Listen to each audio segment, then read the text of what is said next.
नमस्कार दोस्तों, स्वागत है आपका हमारे चैनल में एजुकेशन फॉर नॉलेज में। आज के वीडियो में हम जानेंगे प्रैक्टिस सेट नंबर 37 यानी कि प्रैक्टिस अभ्यास नंबर 37 है, क्योंकि हम लोग 1 से लेकर 36 कंप्लीट कर चुके हैं। अगर आप नहीं देखें तो ज़रूर देखिए, इसका प्लेलिस्ट बना हुआ है बिहार स्पेशल बिहार। यहाँ पे सारे पीवाईक्यू क्वेश्चन आपको बता दें कि बीपीएससी और बीएसएससी के द्वारा पूछा गया अलग अलग एग्जामों में। यहाँ सारे रिवीजन के लिए इंपॉर्टेंट होगा। टोटल 100 सेट है और एक सेट में 20 प्रश्न है, यानी कि हम लोग 2000 प्रश्न कंप्लीट करेंगे। एक माइलस्टोन होगा, मील का पत्थर साबित होगा। तो आप वीडियो पे बने रहें। चलिए इसको शुरू करते हैं। क्वेश्चन नंबर 1 में दिया गया है, लॉर्ड कॉर्नवालिस ने किस वर्ष बिहार बंगाल क्षेत्र में अस्थायी बंदोबस्त के तहत जमींदारी व्यवस्था लागू की?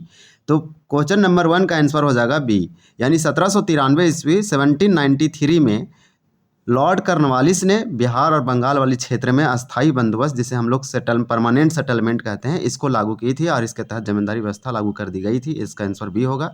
ये इंपॉर्टेंट क्वेश्चन है, ये पूछे जाते हैं। नेक्स्ट क्वेश्चन देखेंगे, प्रश्न नंबर 2। क्वेश्चन नंबर 2 में दिया गया है, बिहार में राज्य पथ का विकास किस योजना के तहत की जा रहा है या की जा रहा है? तो यहाँ पे 2 का आंसर हो जाएगा ए, राष्ट्रीय समग्र विकास योजना। राष्ट्रीय समग्र विकास योजना के तहत बिहार में राज्य पथ का विकास किया जा रहा है। तो यहाँ पे इसका आंसर हो जाएगा ए। क्वेश्चन नंबर 3 है। क्वेश्चन नंबर 3 में दिया गया है, किस सूफी संत के पत्रों का संकलन मकतूबे सदी के नाम से प्रसिद्ध है? तो इसका आंसर हम लोग देखेंगे कि ऑप्शन क्या दिया गया है। तो इसका आंसर हो जाएगा सी, संत मखदूम शाह। इसको अच्छे से याद रखिए, इसका आंसर सी होगा, शाह मखदूम शाह। नेक्स्ट क्वेश्चन देखेंगे, क्वेश्चन नंबर 4। क्वेश्चन नंबर 4 में दिया गया है, मुस्लिम लीग ने मुंबई अधिवेशन 1915 ईस्वी की अध्यक्षता किसने की थी? तो मुस्लिम लीग की अधिवेशन हुआ था, मुंबई अधिवेशन, और 1915 ईस्वी में हुआ था। इसके जो प्रेसिडेंसी किए थे वो थे मजरूल हक। तो इसका आंसर हो जाएगा, क्यों ये क्वेश्चन पूछा गया है, तो मजरूल हक बिहार से संबंधित थे, तो ये इंपॉर्टेंट हो जाता है क्वेश्चन, क्योंकि ये मजरूल हक ने मुस्लिम लीग की मुंबई अधिवेशन वाला में प्रेसिडेंसी किए थे, अध्यक्षता किए थे।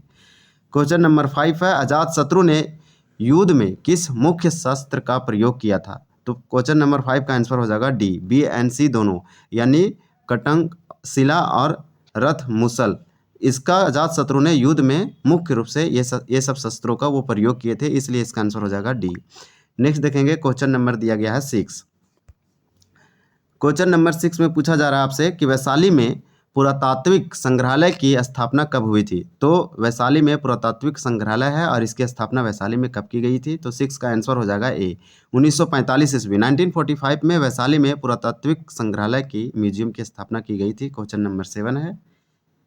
7 में दिया गया है, बसाड़ जिसे वैशाली में लोकेटेड है से किनके 2 अभिलेख प्राप्त हुए हैं? तो यहाँ पे 7 का आंसर हो जाएगा डी, महादेवी प्रभु दया। तो महादेवी प्रभु दया का यहाँ अभिलेख प्राप्त हुआ है, जो कि ये बसाड़ वैशाली में है। इसका आंसर हो जाएगा डी। नेक्स्ट देखेंगे, क्वेश्चन नंबर 8।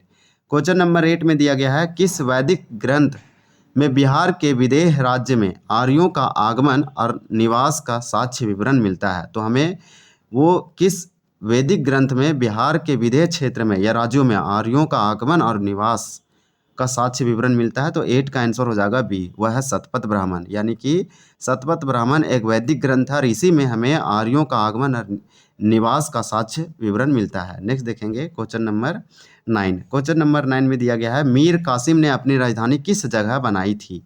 तो 9 का आंसर हो जाएगा ए, मुंगेर। मुंगेर बिहार में है, मुंगेर बिहार का एक डिस्ट्रिक्ट है, और मीर कासिम ने अपनी राजधानी शिफ्ट करके ले गई थी मुंगेर। तो इसका आंसर हो जाएगा ए, यानी कि मीर कासिम ने अपनी राजधानी मुंगेर में स्थापित की थी।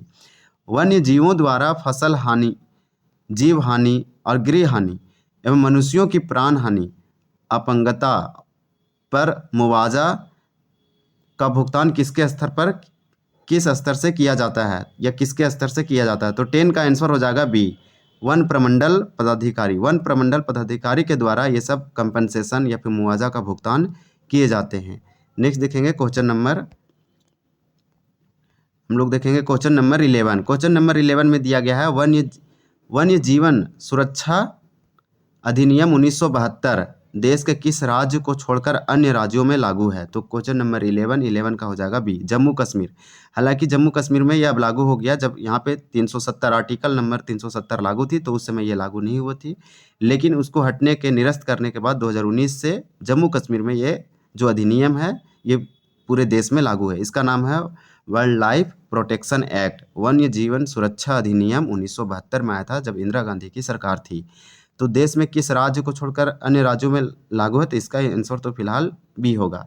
नेक्स्ट देखेंगे क्वेश्चन नंबर 12 में दिया गया है प्रिजन डायरी की रचना किसने की थी, तो क्वेश्चन नंबर 12 का आंसर हो जाएगा ए, जयप्रकाश नारायण के द्वारा प्रिजन डायरी की रचना की गई है। ये बहुत इंपॉर्टेंट है, यानी कि प्रिजन डायरी के द्वारा किसके द्वारा लिखा गया है, तो जयप्रकाश नारायण के द्वारा लिखा गया। बिहार का क्षेत्रफल कितना है, क्वेश्चन नंबर 13 में स्ट्रेट फॉरवर्ड क्वेश्चन आपसे पूछा जा रहा है बिहार का क्षेत्रफल।